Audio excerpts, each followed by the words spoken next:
네, 오대영 라이브의 간판 코너 단도직입을 시작하겠습니다.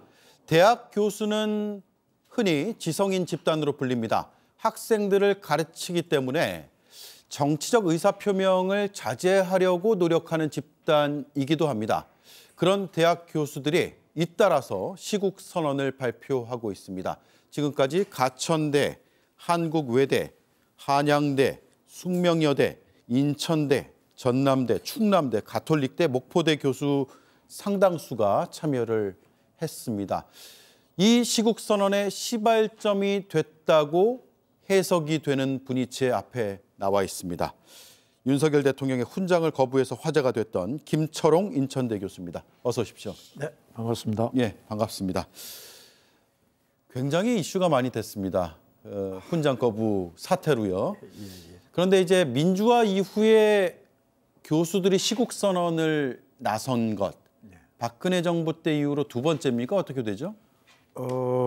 정권 퇴진을 외치는 시국선언이요. 예, 그 전에 요즘 기자회견에도 그렇지만은 JTBC, MBC가 자꾸 왕따 당하고 있는데 힘내세요. 국민들이 정권을 왕따하고 있으니까 기운 내시란 말씀 전하고요. 네. 예.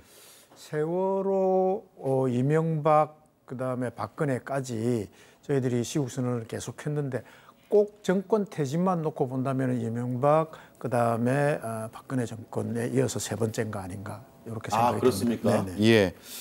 학생들을 가르치는 지도자고 또 한 분야를 쭉 연구하는 연구자 입장에서 보기에 지금 국민이 느끼는 이런 뭐 분노라든가 문제 의식과는 또 별개로 학자 입장에서의 윤석열 정부의 가장 큰 문제점은 뭡니까? 이런 표현을 뭐 드려도 될지 모르겠는데 우리가 대통령을 한 사람 뽑았거든요. 근데 이게 무슨 1+1 사은 행사도 아니고 이상한 사은품이 하나 따라왔고요. 거기가 오히려 주객이 전도되어서 국정을 농단하고 있다고 지금 회자가 되고 있지 않습니까? 근데 그 1+1 사은품이 둘 다 유통기한이 한참 지난 불량품입니다. 어떻게 해야 되겠어요? 폐기해야죠. 뭐 표현이 어떨지는 모르겠습니다만 전 이해가 좀 더 쉬워지도록 그런 표현으로 시국을 표현하자 생각을 하고요.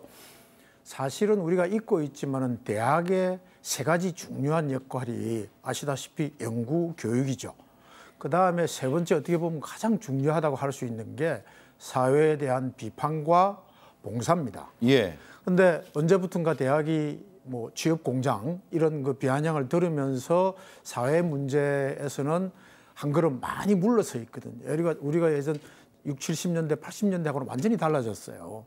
그래서 그런 측면에서 대학의 본질적인 역할인 어떤 봉사와 비판에 대한 것들의 제 임무를 하고 있다. 그런 말씀을 드리고자 합니다. 윤석열 정부 들어서 R&D 예산이 많이 삭감됐다는 얘기가 있던데 그 교수의 입장에서 교수 사회 현장에서는 어떤 목소리들이 나오는가요? 일단 뭐 연구가 위축되는 거는 명백한 사실이고요. 그다음에 이 연구 개발이라는 것이 우리나라가 부존 제한이 별로 없잖아요. 국가 미래를 위한 진짜 장기적 투자여야 하는데 그거를 그렇게 싹둑싹둑 자르면서 뭐 우리들이 글에도 썼지만은 이 순방 비용 정말 국가 예비비란 거는 긴급한 상황에 써야 되거든요.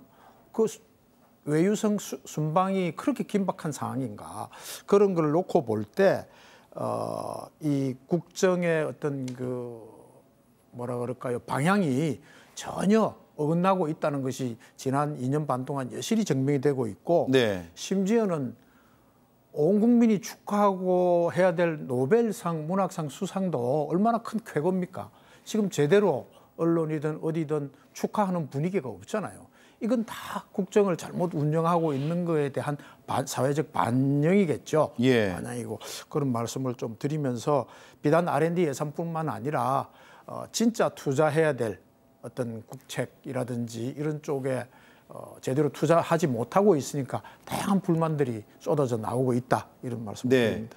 인천대학교는 국립대학교죠. 국립대 교수들에게 시국선언은 어찌 보면 상당히 고민스럽고 하기가 꺼려지는 부분일 것 같아요. 왜냐하면 국립대 교수이기 때문에 불이익이 더 클 수밖에 없다라는 생각도 들고 그럼에도 불구하고 나서는 교수들 몇 명이나 있고 왜 그렇습니까? 저희 학교 같은 경우만 놓고 보면은 뭐 말씀드렸지만은 이명박근혜 시절에도 한 40~50명, 많게는 100명 가까이 상황에 따라서 쭉 시국선언을 해왔었습니다. 그동안. 예. 전혀 새로운 건 아니고요. 그다음에 국립대라서 불이익이란 거는 제가 아까 말씀드렸지만은 대학이 해야 될 기본적인 책무에서 또 지극히 상식적인 행동이기 때문에 국민들이라면 누구나 이런 면에서 뭐 불이익 전 그렇게 생각 안 하고요. 오히려 불이익 내지는 뭘 자꾸 건드려 주면은 고맙다는 표현은 좀 그렇고 퇴진 운동에 불의 기름을 확 붙여주는 거 아닌가. 예. 그래서 전혀 뭐 두려움 이런 거는 없고요. 또 하나는 제가 훈장 거부하고 이런 시국선언을 하면서 정말로 많은 격려를 예전에 없이 받고 있는데 외국에서 뭐 메일을 많이 주시고요. 70, 80 되신 노인분들도 주시고 또 지방에서는 정말 정갈한 손편지로 제가 처음 받아봤어요. 예. 수십 년 만에 손편지를 격려해 주시고 심지어는 한 80 되신 분이 고맙다고 커피 쿠폰까지 보내주시더라고요. 예. 이렇게 국민들이 격려해 주는데 뭐가 뭐 두렵고 눈치 볼 게 뭐 있겠어요. 자, 반대로 이런 비판적인 시각도 있을 것 같아요. 국립대 교수로 오래 재직을 하셨고 학생들을 가르치는 입장이기 때문에 퇴진까지 요구하는 이런 시국선언은 좀 성급한 거 아니냐. 이런 시각도 분명히 반대쪽에서 있을 수 있거든요. 근데 그거는 이제 뭐 퇴진을 반대하는 사람들이 그렇게 얘기를 많이 할 거 없고요. 지금 2년 반 동안 해온 것이 만족하거나 최소한 좀 이해할 수 있는 부분, 예. 정책이나 행동들이 전혀 없다고 저는 생각해요. 그리고 엊그저께 기자회견에서도 아 정말 이 정권 이 사람은 안 되겠구나라는 것이 다시 한번 확인이 되어서 이런 퇴진 운동에 불을 붙이는 그런 기자회견이었다는 말씀을 드리고요. 네. 그다음에 뭐 어저께인가요? 오늘 아침에 나온 뉴스 보면은 트럼프 대통령 되고 나서 대통령실에서 발표한 외교의 방향이 골프 연습하겠다. 예. 이게 무슨 얘기입니까? 예. 그다음에 외국 언론과의 그 인터뷰에서 뭐 본인의 문제들 지적하니까 김 여사 이제 문제 지적하니까 전 정권의 영부인들이 다 그랬다. 이게 뭐예요? 무슨 애들 일러 바치는 것도 아니고 이게 말이 됩니까? 국격도 물론이고 내치도 물론이고 뭐 하나 제대로 가는 게 없는데 네. 어떻게 세상과 이 대학에서 그 교육을 하는 선생들이 바른 얘기 못하는 거는 저는 책임 방기라고 생각해요. 예. 그런 면에서 당연한 일이다 그렇게 생각합니다. 당연한 일이겠지만 이제 김철원 교수 입장에서는 예. 인천대학교 내에서 김철원 교수에게 반대 의견을 가진 교수들도 있지 않을까요? 있습니다. 당연히 있죠. 100%가 될 수 없으니까 저희가 시국 선언문을 전체 교수에게 메일을 보냈을 때 걱정하는 분들 또 좀 반대하시는 분들도 있었습니다. 문제 제기도 있었나요? 이건 너무 성급한 거 아니냐, 다른 방법은 없느냐, 뭐 이런 것도 있었고 나는 반대한다는 의견도 있었습니다. 존중합니다.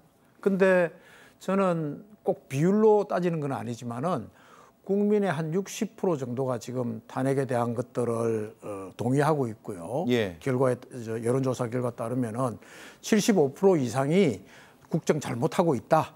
그러면 교수들도 직접 참여는 못했지만은 진짜 마음속으로는 그 60에서 75%의 어디 언저리쯤에 교수들의 마음이 있지 않을까 네. 저는 그렇게 생각합니다. 알겠습니다. 지난달에 이제 대통령 명의로 수여되는 훈장을 거부하셔서 그게 사실 이제 이 사태까지 촉발한 것으로 보이는데 시국선언에 내가 이른바 시작이 됐다 혹은 내가 이걸 촉발시킨 교수다라고 지금 동의하세요? 아니면 뭐 전혀 아니고요. 그냥 전체 교수 사회에서의 여론을 대변한 것일 뿐입니까? 아니요, 교수 사회의 여론이라기보다는 저는 한 개인으로서 이런 그 무도한 정권에서 주는 또 그다음에 명의가 예. 윤석열이라는 개인 이름을 바뀐 건 저는 정말 싫고요. 그건 제 마지막 남은 자존심입니다. 도저히 못 받겠다. 그거의 표현이었고 자네나 이 훈장 가지기에는 그 표현이었고요. 거기에 뭐 공감해 준 분들이 있고 그래서 시국선언이 조금씩이라도 많이 참여를 했다면은 저로서는 고마운 일인 것이지. 네. 제가 뭐 그런 촉발제가 되고 그런 건 아니었고요. 다만 시국 선언이 되어지고 뭐 여러 가지 집회가 저도 엊그저께 나갔다 왔거든요. 뭐 경찰이 저렇게 뒷줄 갈라서 바리케이트 치고 저도 바로 그 옆에 있었습니다. 예. 이런데 제가 또 그 망설임 없이 다시 또 동참할 수 있는 힘들을 오히려 교수들이 또 선생님들이 모아주는 거 아니냐 그런 말씀을 드리고 인천에 장학사 한 분이 혼자서 시국 선언도 하셨어요. 네. 그런 분들이 더 소중한 그런 그 움직임이 아닐까 그렇게 생각합니다. 네. 네. 현재까지 한 10개 정도 안팎인 것 같아요. 대학교의 교수들이 참여했는데 이 시국 선언은 어디까지 이어질까요? 제가 어쨌든 뭐 좀 교수 노조나 이런 데 관여를 하고 있으니까 그 여러 대학에서 지금 조직을 하고 있고요. 이번 주에는 좀 더 많이 나와지지 않을까 그렇게 움직임을 보고 있고 그다음에 제가 엊그저께 듣기로는 부울경, 부산, 경남, 울산 이쪽에 전체 교수 연구자들이 합동으로도 뭐 준비를 하고 있다는 얘기를 네. 들었고 그다음에 전체 교수들이 이제 시국 선언을 했던 사람들이 다 모여서 어떤 큰 움직임을 또 뭐 준비하고 있다는 얘기도 얼핏 듣기는 들었습니다. 과거의 시국 선언하고 어떻습니까? 흐름이 그 비슷하게 갑니까? 아니면 더 거세게 가고 있나요? 예전에 비해서는 훨씬 더 요구 사항이 하야, 퇴진, 뭐 방법은 조금 다르겠지만 명백해졌다고 생각해요. 예전에는 각성하라, 좀 정신 차려라 이런 정도였다면은 이번에는 나오는 시국 선언들이 퇴진이라는 뭐 방법은 좀 다르겠지만 명백한 메시지를 가지고 만들어지고 있다는 것이 이 상황의 시국의 엄중함을 다시 보여주는 그런 그 상황이 아닌가, 결과가 아닌가 저는 이렇게 판단하고 있습니다. 알겠습니다. 여기까지 듣죠? 네. 네. 네. 바쁘신 와중에 고맙습니다. 네, 고맙습니다. 네. 네. 자, 윤석열 대통령의 훈정을 거부한 김철옹 인천대 교수가 인터뷰했습니다. 고맙습니다. 네.